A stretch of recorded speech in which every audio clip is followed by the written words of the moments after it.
નમસ્કાર વિદ્યાર્થી મિત્રો, હું છું અભય કક્કડ અને તમે જોઈ રહ્યા છો મારી YouTube channel education with Madhuvan.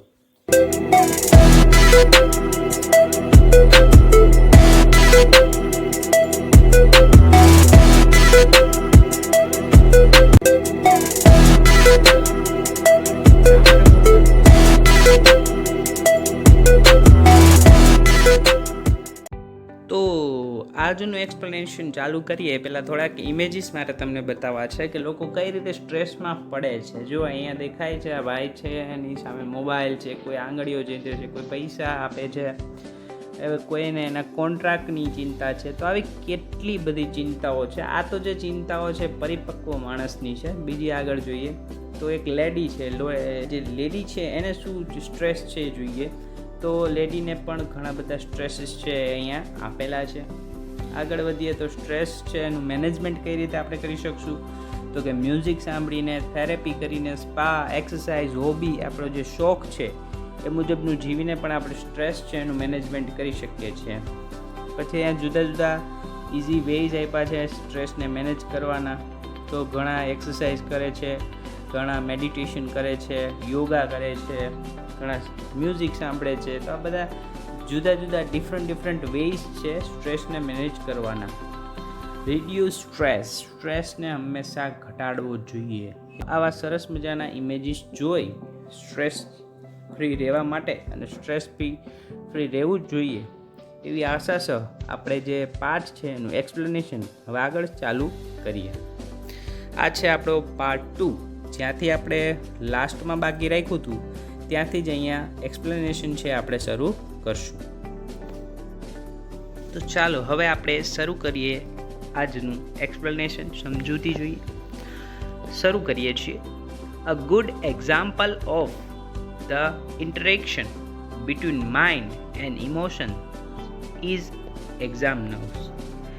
પરીક્ષાનો ભય અને મન અને લાગણીઓ વચ્ચે જે ક્રિયા પ્રતિક્રિયાનું એક સારું ઉદાહરણ છે એ છે. આગળ જોઈએ. Your mental capacity has હેલ્પ્ડ you retain what you have revised. You know your stuff. But when you enter the exam room and start getting emotional by expecting difficulties and imagining failure, all of a sudden the carefully stored information is no longer available. તો થોડુંક આપણે વધારે લઈ લીધું છે. શા માટે તો કે બધું એકબીજાને સાથે જ સમજાવી શકાય એવું છે. એટલે જોઈએ કે તમે તમારી જે માનસિક ક્ષમતા છે એ તમને યાદ રાખવામાં મદદ કરે. તમે યાદ રાખી લ્યો. પછી શું થાય છે, તમે વારંવાર પુનરાવર્તિત કર્યું હોય, પાછું રિપીટ પણ કર્યું હોય, પછી તમને એવું લાગી પણ જાય કે આપણે હવે આ માહિતી યાદ રહી ગઈ, પાકો થઈ ગયો પ્રશ્ન. પરંતુ જ્યારે તમે પરીક્ષા ખંડમાં દાખલ થાવ છો અને તમે મુશ્કેલીઓની અપેક્ષા અને નિષ્ફળતાની કલ્પના કરો છો એટલે તમે એકદમ ભાવુક થઈ જાઓ છો કે ભાઈ ઓછા માર્ક્સ આવ્યા તો, આપણા મમ્મી પપ્પાની અપેક્ષા ઉપર ખરા ન ઉતરાતો, એવા તમે ભાવુક થઈ જાઓ છો. ત્યારે અચાનક જ શું થાય છે કે તમે જે પાકું કરેલું છે એ બધું જ ભૂલાઈ જાય છે. આ વસ્તુ ઘણા વિદ્યાર્થીઓ સાથે પણ થયેલી હશે. તો આવું ક્યારે થાય તો કે જ્યારે તમે તમારી લાગણીઓ છે એના ઉપર કાબૂ ન રાખો, અપેક્ષાઓ ઉપર કાબૂ ન રાખો, ત્યારે આવું તમારી સાથે થાય છે. એક્ઝામ દેવા જાઓ ત્યારે તમે એકદમ સ્ટ્રેસલેસ, હળવા ફૂલ હોવા જોઈએ કે જાણે તમે એક મૂવી જોવા જાઓ છો એવો તમારું રિએક્શન્સ હોવું જોઈએ. તો જ તમે સક્સેસફુલી એ પેપર છે સારી રીતે લખી શકશો. આગળ જોઈએ હવે. Your emotions have bad the way to your inner information store. શું થાય છે, તમારી જે લાગણીઓ છે એ તમારા આંતરિક માહિતીના સંગ્રહ કરવાના માર્ગમાં બાધિત બને છે. તમે લાગણીઓમાં ફસાઈ જાઓ એટલે તમે પાકું કર્યું એ તમારું ભૂલાતું જાય છે. પછી આગળ જોઈએ. ક્વેશ્ચન પૂછે છે, do you find yourself reacting in any of the following ways. શું તમે ક્યારેય તમારી જાતને નીચેની કોઈ પણ પ્રતિક્રિયામાં જોઈ શકો છો? તો જોઈએ આપણે એક એક કરી. You find it difficult to concentrate on things. તમને વસ્તુઓ પર ધ્યાન કેન્દ્રિત કરવામાં મુશ્કેલી પડે છે. આ પહેલી વાત છે. બીજી, your memory is letting you down frequently. તમારી યાદશક્તિ છે એ તમને વારંવાર નિરાશ કરે છે. તમે ઘડી થાય બધું ભૂલતા જાઓ છો. પછી આગળ જોઈએ, you have lots of different things on your mind but can not grasp a clear thought. તમે ઘણી વખત ઘણા બધા વિચારો છે તમારા મગજમાં હોય છે, પણ એ કોઈ ક્લિયર એટલે કે ચોખ્ખો તમારા મનમાં વિચાર આવતો નથી, થોટ આવતો નથી. પછી છે આગળ, you are often undecided these days and this is untypical for you. અને તમે ઘણી વખત એવું વિચારો છો કે આ દિવસોમાં અનિશ્ચિત છું, આ તમારા માટે અસામાન્ય છે, એવું તમે વિચારતા હોય છો. પછી આગળ જો, you make longer to do task that you were able to complete quite quickly before. તમે જે ક્રિયાઓ પહેલાં ખૂબ ઝડપથી કરવા માટે સક્ષમ હતા તે હવે લાંબો સમય લે છે. જે વસ્તુ તમે તરત જ ચૂટકી બજાવીને કરી નાખતા એ વસ્તુમાં તમારે હવે વાર લાગે છે. પછી આગળ છે, you start lots of things but don't finish any. તમે શરૂઆત તો ઘણી બધી કરી દો છો પણ કોઈ પણ વસ્તુ સમાપ્ત થતી નથી.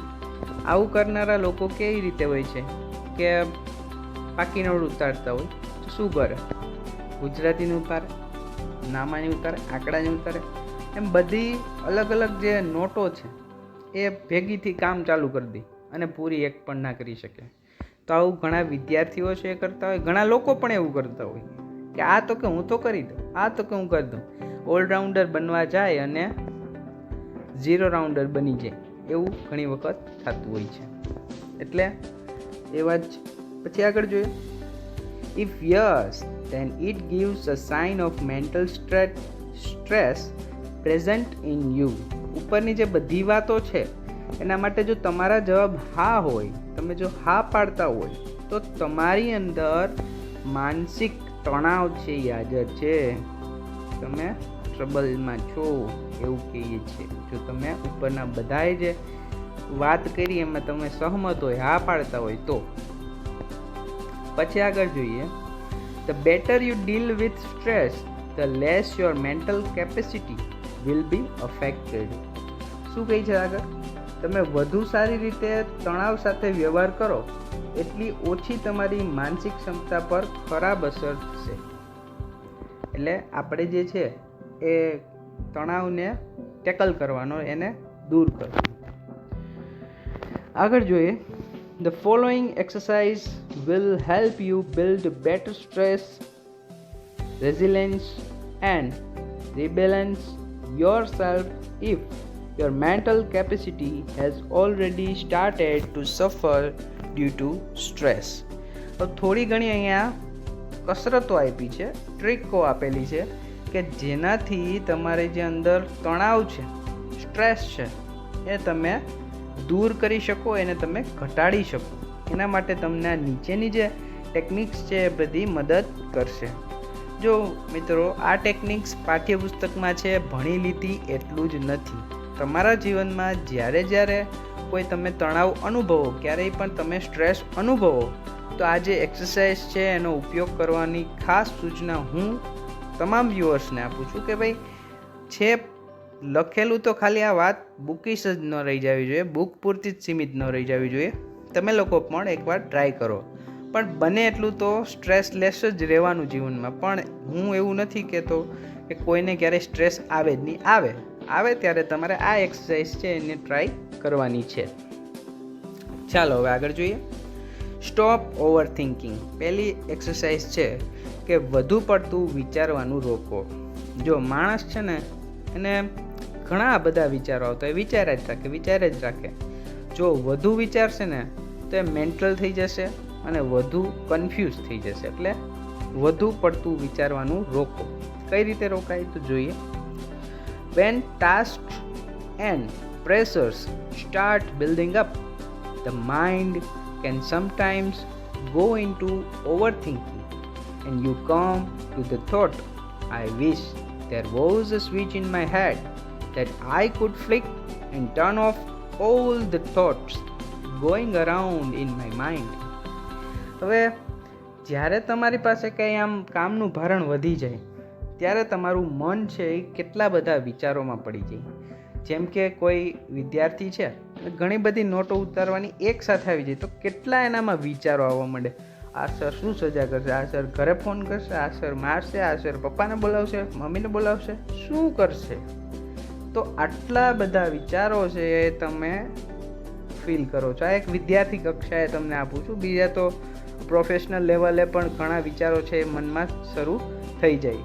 અને ત્યારે તમને એક વિચાર આવે, કાશ મારા મગજની અંદર એક સ્વિચ હોત છે ને, I wish there was a switch in my head, એટલે કે મારા મગજમાં માથામાં કોઈ એક સ્વિચ હોત અને એને હું ફ્લિક એટલે કે દબાવું તો એ સ્વિચથી જે વિચારો છે એ બંધ થઈ જતા હોય.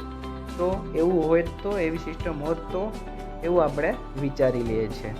It is not that easy. તે એટલું બધું સરળ નથી. There is a technique to help yourself during the problem of overthinking.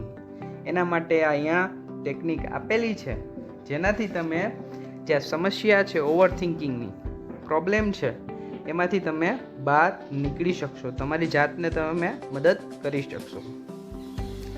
શું કરવાનું છે? સે to your self repeatedly during the day. તમારે તમારી જાતને આખા દિવસ દરમિયાન વારંવાર એક વાત કહેવાની છે. શું કહેવાનું છે? પહેલી વાત, I have no expectations and I will deal with whatever happens when it happens. બહુ સરસ લાઈન કીધી છે. શું કીધું છે કે હું કોઈ અપેક્ષાઓ રાખતો નથી અને જે પણ થશે, જ્યારે પણ થશે, હું એની સાથે અનુકૂલન સાધી લઈશ. એટલે કે ગમે તેવી પરિસ્થિતિ હશે એને હું પહોંચી વળીશ, એવું કહેવા માગવાનું. એવું જ કહે રાખવાનું માઇન્ડમાં. શું કહેવાનું? I have no expectations and I will deal with whatever happens when it happens. ગુજરાતીમાં કહેવું હોય તો શું કહેવાનું? કે મારે કોઈ અપેક્ષાઓ નથી અને હું ગમે તેવી પરિસ્થિતિ આવશે, ગમે ત્યારે પરિસ્થિતિ આવશે, એનો સામનો હું કરી લઈશ. આટલી વાત આપણે પોતાની જાત સાથે કરવાની છે. When you think about a stressful day that lies in front of you, your thoughts run approximately like this. જો આ તો ઘણાને થતું જ હશે. વાત કરીએ આપણે કે જ્યારે તમે બહુ સ્ટ્રેસફુલ રીતે વિચારો ત્યારે તમારા મગજમાં જે વિચારો છે એ કેવા થઈ જાય છે. જો આમ તમને એમ થઈ ગયું કે આજે તો જાજુ બધું કામ છે, તો તમે શું વિચારો છો એ લગભગ આવા જ વિચારો હોય છે. એપ્રોક્સિમેટલી એટલે લગભગ શું હોય છે? Oh my God, I have so much to do. I must do X and Y and Z, and after that A and B needs to get sorted out as well. હવે શું કહે છે કે ભાઈ વિચારો શું કરવા માંડે? મારે તો ફલાણું કરવાનું, ઢીકણું કરવાનું, આ કરવાનું, તે કરવાનું. XYZ નો મતલબ એવો જ છે કે હું તો મારે આ કામ કરવાનું બાકી છે, આ કામ કરવાનું બાકી છે, આ કરવું પડશે, આને સોલ્યુશન કરવું પડશે. એવા ઘણા બધા વિચારો છે એ તમારા મગજમાં આવતા જાય છે. પછી આગળ છે, I don't know how I am going to do it all. I won't even have a time to eat. હું આ બધું કયે કામ પૂરું કરીશ, મારી પાસે જમવાનો પણ સમય નહીં હોય. જો તમે વહેલા ઉઠીને બધી આ જ વિચાર કરી લીધા. કામ ઘણું છે, આખા દિવસમાં કામ ઘણું બધું કરવાનું છે. હું તમને એક મારું એક્ઝામ્પલ આપું કે જે ડેઈલી જે રૂટીન હોય છે એમાં સવારે 8થી સાંજે 7 સુધીનું કામ હોય. હવે જો હું જેવી રીતે વિચારી લઉં કે સવારે ઉઠીને ભાઈ આટલું કેમ થશે, અહીં ક્યારે ભણાવવા છું, અહીં ક્યારે ભણાવવા જઈશ, શું ભણાવીશ, કેમ ભણાવીશ, કેવી રીતે ભણાવીશ. જો હું પોતે આવા વિચાર કરવા માંડું તો શું થાય? કામ સારું થાય જ નહીં. હું સારું જે વિદ્યાર્થીઓને જે આપવાનું છે મારે હું આપી જ ના શકું જો હું આવું વિચારી લઉં તો. આ તો મેં મારું એક્ઝામ્પલ આપ્યું અને ઘણા લોકોને એવું થતું હોય કે આ કરવાનું છે આ કરવાનું છે, પણ એટલું બધું વિચારો જ શું કામે ભાઈ? કામની રીતે થતું રહેશે. 2-5 મિનિટ મોડું થાય, 2-5 મિનિટ વહેલું થાય, એવું તો ચાલ્યા રાખવાનું. તો સ્ટ્રેસલેસ કામ કરશો તો ખૂબ જ સારું કામ તમારાથી પણ થશે. આગળ જોઈએ. Basically the day hasn't even started but you are already in the tease. જોયું? મેં કીધું એ જ રીતે કે હજી તો દિવસ છે એ શરૂ પણ નથી કર્યો, પણ તમે પહેલેથી જ આમ એકદમ ઉત્તેજિત થઈ જાઓ છો શું કરશું એમ. What is happening is that your mind is racing ahead of you and anticipating how tired and stressed you will feel once you have completed all the tasks ahead. પણ તમે આ બધું વિચારી લીધું એટલે શું થાય છે તો કે આ બધીને લીધે તમે એમ વિચારી લ્યો કે તમે જ્યારે આ કાર્ય પૂર્ણ કરી લેશો ત્યારે તમે ખૂબ જ થાકી જશો, ટાયર્ડ થઈ જશો, તણાવવાળા થઈ જશો, એવું તમે પહેલેથી જ વિચારી લીધું. હવે શું થાય છે આગળ? ધીસ ફ્રેન્ટિક થોટ્સ એટલે કે આ જે બેબાકડા વિચારો છે, ફ્રેન્ટિક એટલે બેબાકડા વિચારો છે, start weakening your energy and as a result you are entering into a busy day with only half of your normal energy. તમે આવા બેબાકડા વિચારોથી તમારી ઉર્જાને નબળી પાડો છો અને પરિણામે તમે તમારા વ્યસ્ત દિવસમાં તમારી રોજિંદી સામાન્ય ઉર્જાના માત્ર અડધા ભાગમાં જ દાખલ થાવ છો. તમે અડધું જ કામ કરી શકો આવા થોટ્સના લીધે. તો જોઈએ આગળ શું કહે છે બીજું. Then when you end up shattered at the end of day you have to prove that you were right all along. You had a dreadful day and you feel physically drained. અને શું થાય છે પછી જોયું. ત્યારબાદ જ્યારે તમે દિવસને અંતે ખૂબ થાકી જાઓ છો ત્યારે તમને એવું લાગે છે કે તમે ખરેખર સાચું વિચારતા હતા. તમારો એ એક ત્રાસદાયક દિવસ હતો અને તમે શારીરિક રીતે ખૂબ થાકી ગયા હતા, આવું તમને થશે જો મોર્નિંગથી જેવા થોટ્સ તમે કરશો તો. બાકી તમે પોઝિટિવ થિંકિંગ રાખશો કે થઈ જશે, ઉપાધિ નહીં કરવાની, થઈ જશે, તો આરામથી એ કામ છે તમારાથી થતું જ રહેશે. તો આગળ વધીએ હવે. In order to have the maximum energy available at the start of a busy day, use I have no expectations and I will deal with whatever happens when it happens as a form of mantra. શું કહે છે કે જ્યારે તમે એક busy દિવસ, વ્યસ્ત દિવસની શરૂઆત કરો, મહત્તમ ઉર્જા સાથે શરૂઆત કરું ત્યારે તમારે એક મંત્ર વાપરવા. મંત્ર શું છે કે મારી કોઈ અપેક્ષાઓ નથી અને હું જે તે પરિસ્થિતિને જે તે સમયે પહોંચી વળીશ. આ એક મોર્નિંગ મંત્ર તમારે બનાવવાનો છે. એટલે જોજો તમારું જે કામ છે એ એકદમ સરળતાથી અને સારી રીતે થઈ જશે. આગળ વધીએ. You will notice how your body starts relaxing at the thought of no expectations.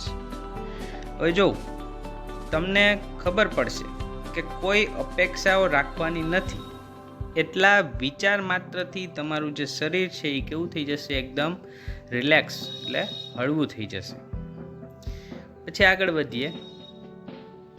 This relaxation tells you that you have just stopped yourself from wasting valuable energy.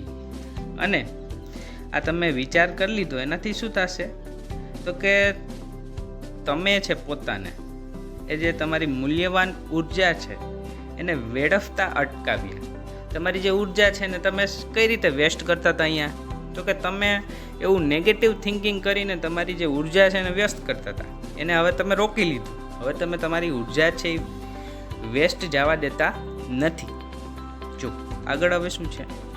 You will feel calmer mentally and emotionally as a consequence. હવે અહીંયા કામર છે CALMER, તમને એમ થાય કાલ્મર નહીં વચાય, તો L છે એ silent રહેશે એટલે વચાશે શું? કામર. કામર એટલે એમ શાંતિનો અનુભવ.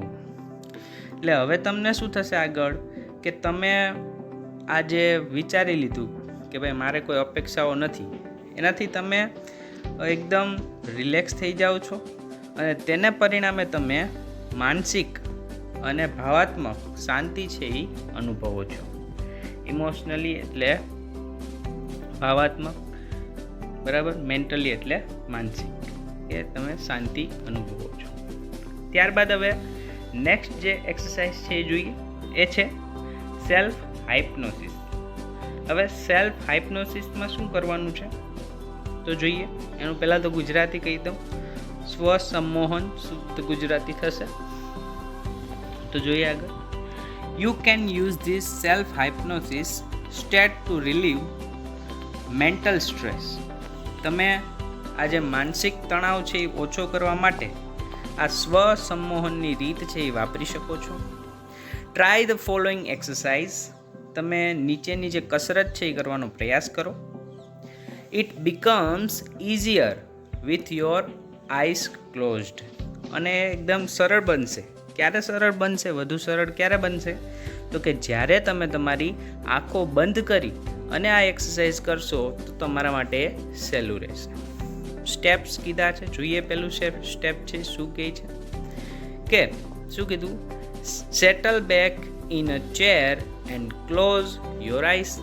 તમે એક ખુરશીમાં આમ સ્થિર બેસો અને તમારી જે આંખો છે એ બંધ કરો. બીજું છે start counting backwards from 99 to 70. Count slowly to fit in with your breathing. હવે તમારે શું કરવાનું છે આગળ? 99 થી 70ની ઊંધી ગણતરી શરૂ કરવાની છે અને તમારા શ્વાસ સાથે ગણતરીને એકરૂપ કરવા માટે ધીમે ધીમે ગણતરી કરવાનું. આવી રીતે નહીં 99, 98, 97, 95, 94, 91, એમ નહીં. 99, પછી શ્વાસ સાથે સાથે 98, 97, એવી રીતે બ્રીથિંગ સાથે સાથે તમારે જે કાઉન્ટિંગ છે એ પણ કરવાનું છે. હવે જોઈએ આગળ શું કહે છે. નાવ કાઉન્ટ ડાઉન ફ્રોમ 69 to 30. હવે 69 થી 30 સુધી ગણવાના છે. એમાં શું કરવાનું છે જોઈએ. while imagining walking down the steps of beautiful staircase. હવે આજે 69 થી 30ની ગણતરી શરૂ કરવાની છે. ત્યારે તમારે કલ્પના કરવાની છે કે તમે એક સુંદર જે સ્ટેરકેસ એટલે એક દાદરો છે એમાંથી તમે નીચે ધીમે ધીમે ઉતરી રહ્યા છો. એ રીતે તમારે વિચારવાનું છે. Feel your self walking down in time with your breathing. અને તમે જાણે તમારા શ્વાસની સાથે તાલ મેળવીને નીચે ઉતરી રહ્યા હો એવું તમારે ફીલ કરવાનું છે, મહેસૂસ કરવાનું છે. See the beautiful grand staircase stretching ahead of you. ને તમારે આગળ શું વિચારવાનું છે કે જે આ તમારી આગળ સુંદર અને ભવ્ય જે સીડીઓ છે, સ્ટેરકેસ છે, એ શું થતી જાય છે? આમ લંબાતી જાય છે. તમે આમ પગ મૂકો એટલે એક પગથિયું થાય, બીજું પગ મૂકો બીજું પગથિયું આવે. એમ જે આ સીડી છે એ લંબાતી જાય છે. સ્ટ્રેચિંગ અહેડ એટલે આમ લંબાતી જાય છે એવું તમારે વિચારવાનું છે. આગળ કીધું imagine the steps are carpeted so that your progress is as effortless as possible. શું કીધું છે આગળ તમને કે કલ્પના કરો કે તમે જે સીડી છે એના ઉપર જાજમ છે, એના ઉપર તમે ધીરે ધીરે આગળ વધી રહ્યા છો. સીડી છે એમાં પણ જે ઓલી હોય ને લાલ જાજમ કાર્પેટેડ, એવી રીતે સુંદર મજાની અહીંયા જાજમ પણ છે અને તમે અહીંયા ચાલી રહ્યા છો. આ ગણતા ગણતા ક્યાંથી ક્યાં સુધી ગણવાનું છે? 69 to 30 ઉથમાં આંકડા ગણવાના છે. હવે નેક્સ્ટ છે આગળ જોઈએ. Count down from 29 to 0 while imaging drifting further down in luxurious lift, as large as a room, carpeted with views of landscapes outside. હવે શું કહે છે આગળ કે તમારે હવે 29 થી 0 સુધી ગણવાનું છે અને તમે એક લક્ઝુરિયસ એટલે કે હાઈફાઈ લિફ્ટની અંદર છો અને લિફ્ટ છે એ એકદમ એક મોટા રૂમ જેવી છે અને ત્યાંથી તમને જે કુદરતી દ્રશ્યો છે એ લિફ્ટની બહાર દેખાઈ રહ્યા છે. Watch the decreasing stability in time with your breathing. અને આ જે દ્રશ્ય છે એમાં તમારે જે શ્વાસોશ્વાસની ક્રિયા છે એ ગણતા જવાનું અને એ બ્રીથિંગ છે એની સાથે કાઉન્ટિંગ પણ કરતું જવાનું. As you arrive at 0, the lift doors open and you enter a room that is furnished just as you would like it. શું કહે છે આગળ કે જ્યારે તમે 0 કાઉન્ટિંગે પહોંચો છો ત્યારે લિફ્ટ છે એનો દરવાજો ખુલે છે અને તમે એક રૂમમાં પ્રવેશો છો. ત્યાં બધી જ જે વસ્તુ છે એ તમને ગમતી વસ્તુ એ રૂમની અંદર છે. It was all your favorite things in it and it is totally private. એની અંદર બધી જ જે તમને ગમતી ચીજ વસ્તુઓ છે અને એ ટોટલી પ્રાઇવેટ છે, ટોટલી તમારા હસ્તક જ છે, પોતાની છે, અંગત છે. Find a comfortable chair in your room and settle back in it. હવે તમારે એ રૂમની અંદર પણ એક ચેર ગોતવાની છે, એની અંદર બેસવાનું છે અને શાંતિથી એ ચેરમાં કમ્ફર્ટેબલ રીતે બેસી જવાનું કીધું છે. Remain there in your imagination until you feel rested and refreshed. Then open your eyes again. અને તમારી જે આ ઇમેજિનેશન છે, કલ્પના છે, એ શરૂ જ રાખવાની છે જ્યાં સુધી તમે એકદમ હળવા ફૂલ ન થઈ જાઓ, એકદમ તમે રિફ્રેશ ન થઈ જાઓ ત્યાં સુધી તમારી આંખો છે એ બંધ રાખવાની છે. પછી તમે તમારી આંખો છે એ ફરીથી ખોલી શકો છો. હવે જે આગળની બાકી એક્સરસાઇઝ છે એ આપણે નેક્સ્ટ પાર્ટમાં જોશું. ત્યાં સુધી આ પાર્ટ છે એ ક્લિયર કરી લ્યો, એકવાર જોઈ લ્યો. બાકીની 2 એક્સરસાઇઝ છે એ નેક્સ્ટ લેક્ચરમાં જોશું. વિડીયોને લાઇક, શેર અને સબસ્ક્રાઈબ કરજો. Thank you very much.